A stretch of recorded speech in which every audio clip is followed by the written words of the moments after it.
Hey, this is Dr. B, and let's take a look at net ionic equations. These, in the purest sense, are what really happens in a chemical reaction. Let's have a look at an example. Consider the reaction of copper 2 chloride, which is dissolved, with sodium hydroxide, also dissolved. It should form, as you probably know by now, copper 2 hydroxide and sodium chloride. And we can balance it.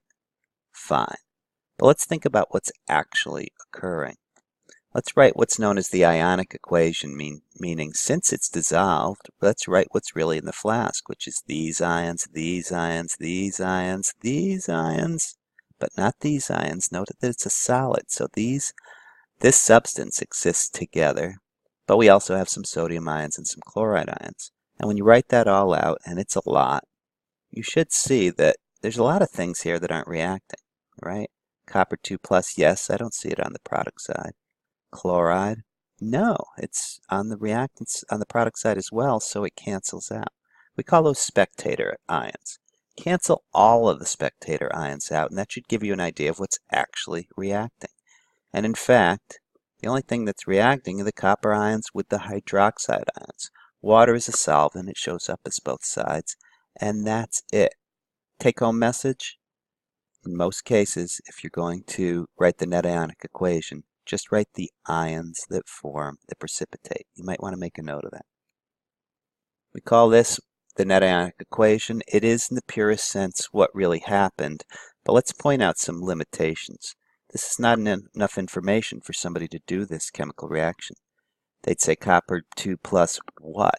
It doesn't exist in the stockroom. It's just the ions. It always has some counter ions to go with it.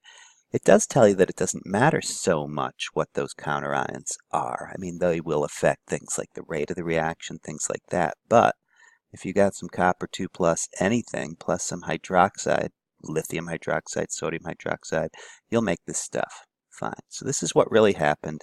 It is misleading because the ions are always paired, but that's a nice pure look at a chemical reaction. Now, noting that we just really want to focus on the precipitate, let's do some more. It should get much easier. Let's write the net ionic equation for the reaction of potassium phosphate and calcium nitrate. Now, they did note that nitrates are always soluble, as well as group 1 ions are, so that should help us. Potassium's a group 1 ion, so that's not going to be the precipitate. And the nitrate containing product will not be the precipitate. So what's going to be the precipitate? Potassium nitrate is going to be one of the products. The other one will be calcium phosphate.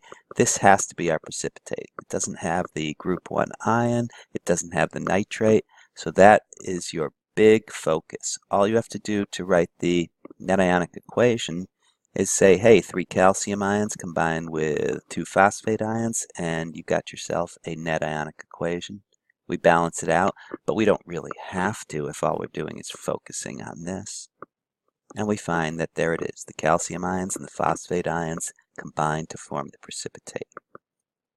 Try to always remember that although this might seem a little strange, it truly is what actually happens in the chemical reaction, and I hope that example helped.